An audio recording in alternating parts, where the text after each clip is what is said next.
হিজরি 23 সালের ঘটনা। পারস্য, বর্তমান ইরান, বিজয়ের জন্য মুসলিম বাহিনী সেখানে অভিযান চালাচ্ছে। পারস্যের নাহাভান্দ নামক একটি অত্যন্ত দুর্গম পার্বত্য অঞ্চলে যুদ্ধ করতে পাঠানো হয়েছিল এক ছোট মুসলিম বাহিনীকে, যার সেনাপতি ছিলেন হজরত সারিয়াহ ইবনুল জুনাইম রাদিয়াল্লাহু আনহু। অন্যদিকে মদিনার মসজিদে নববীতে বসে জুমার খুতবা দিচ্ছিলেন খলিফা হজরত ওমর রাদিয়াল্লাহু আনহু। মদিনা থেকে যুদ্ধক্ষেত্রের দূরত্ব ছিল হাজার হাজার মাইল দূরে।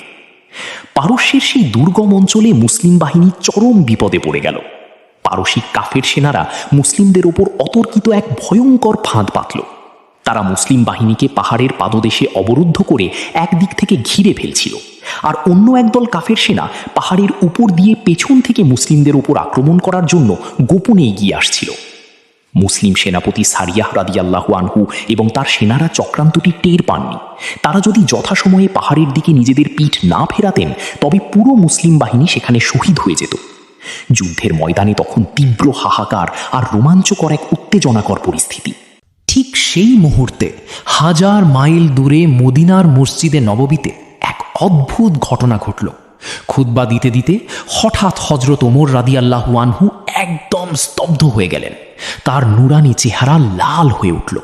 তিনি খুতবার মাঝখানে উচ্চস্বরে মদিনার মিম্বার থেকে চিৎকার করে বলে উঠলেন, ইয়া সারিয়াতাল জাবাল, ইয়া সারিয়াতাল জাবাল, অর্থাৎ হে সারিয়া, পাহাড়ের দিকে যাও, পাহাড়কে পিঠের পেছনে রাখো। মসজিদে উপস্থিত সাহাবাই কেরাম চরম বিস্মিত হলেন। খুতবার সাথে এই কথার কোনো মিল ছিল না। কেউ কেউ ভাবলেন খলিফা হয়তো ভুলবশত কিছু বলেছেন। নামাজ শেষে হজরত আলী রাদিয়াল্লাহু আনহু ওমর রাদিয়াল্লাহু আনহুকে জিজ্ঞেস করলেন, আমিরুল মুমিনিন, আজ খুতবার মাঝে আপনি অমন অদ্ভুত কথা কেন বললেন? সারিয়া তো এখানে নেই, সে তো হাজার মাইল দূরে পারস্যে যুদ্ধ করছে।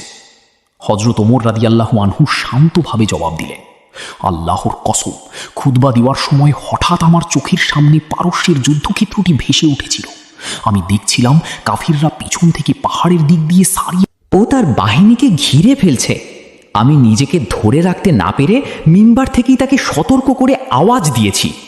এই ঘটনার ঠিক কয়েক সপ্তাহ পর পারস্যের যুদ্ধক্ষেত্র থেকে মদিনায় একজন দূত বার্তা নিয়ে এলো।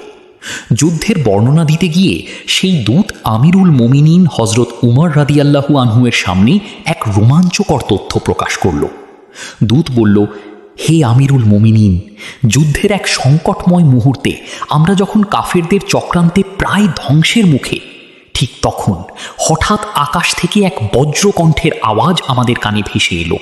আমরা পরিষ্কার শুনলাম কেউ একজন দূর থেকে চিৎকার করে বলছেন, হে সারিয়া, পাহাড়ের দিকে যাও, পাহাড়কে পেছনে রাখো। আমাদের সেনাপতি সারিয়া সেই আওয়াজ শোনা মাত্রই চিনে ফেললেন যে এটি আপনার হজরত উমরের কণ্ঠস্বর। তিনি সাথে সাথে পুরো বাহিনীকে নির্দেশ দিলেন পাহাড়ের কোল ঘেঁষে দাঁড়াতে। আমরা পাহাড়কে আমাদের পেছনে ব্যাকআপ হিসেবে ব্যবহার করলাম। এর ফলে কাফেরদের পেছনের আক্রমণ ব্যর্থ হয়ে গেল এবং অলৌকিকভাবে আল্লাহ আমাদের এক নিশ্চিত পরাজয়ের হাত থেকে বাঁচিয়ে এক মহা বিজয় দান করলেন। হাজার মাইল দূর থেকে দেওয়া খলিফার কণ্ঠস্বর আল্লাহ তাআলা কোনো মাধ্যম ছাড়াই সরাসরি যুদ্ধের ময়দানে মুসলিম সেনাদের কানে পৌঁছে দিয়েছিলেন। ইসলামের ইতিহাসে এটি এক অনন্য ও জীবন্ত মোজেজা, কারামত। গল্পের শিক্ষা, আল্লাহর অলিদের দূরদর্শিতা। আল্লাহ তাআলা তার প্রিয় বান্দাদের এমন অন্তর্দৃষ্টি, কাশফ দান করেন যার মাধ্যমে তারা হাজার মাইলের দূরত্ব চোখের সামনে দেখতে পান। নেতার আনুগত্য, যুদ্ধের চরম মুহূর্তেও অদৃশ্য সেই বাণীর প্রতি বিশ্বাস ও নেতার কণ্ঠ চিনে সিদ্ধান্ত নেওয়ার মাঝেই লুকিয়েছিল মুসলিমদের বিজয়।